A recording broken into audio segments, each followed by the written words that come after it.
Dear self, kaya pa? Alam ko na nahihirapan ka.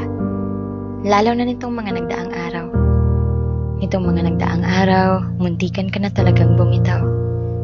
Minsan, di mo na nga maintindihan ang sarili mo. Pakiramdam mo, isa kang naliligaw na kaluluwa dito sa mundo. Ilang gabi na rin hindi ka nakakatulog. Dahil sa kaiisip at sa kahihimutok. Kaiisip sa mga bagay gaya ng kung ano ba talaga ang daang tatahakin mo. Kaiisip sa mga bagay kung ano ba talaga ang buhay na nakalaan para sa'yo.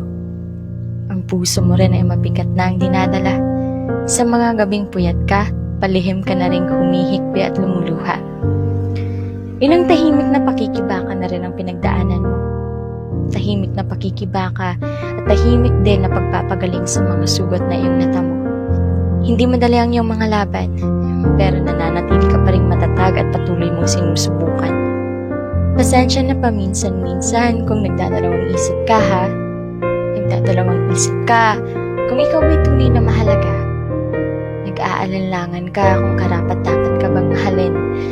Nagdadalawang isip kung dapat ka bang piliin. Pasensya kung naghihina ka na. Yung tipong parang pasuko ka na talaga. Pasensya kung nauunahan ka palagi ng takot. Pasensya kung minsan nababalutan ka na ng lungkot. Palagi mo namang sinasabi na sinusubukan mong maging positibo lang araw-araw.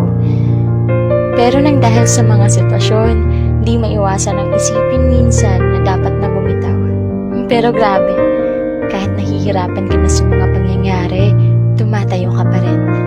Bumabangon at ngumingiti sa harap ng salamin. Salamat kasi kahit alam kong pagod ka na. Pinipili mo pa rin na bumangon sa araw-araw at umaasang magiging okay ka.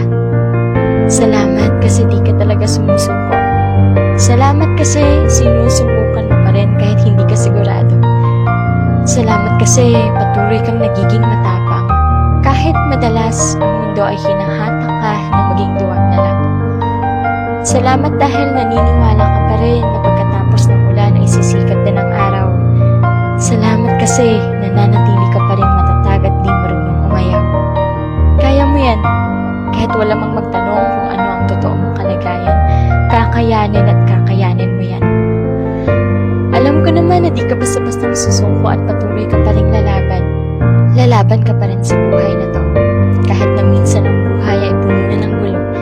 Salamat ulit sa pananatili mo. Hanggang sa huli, hindi tayo susuko.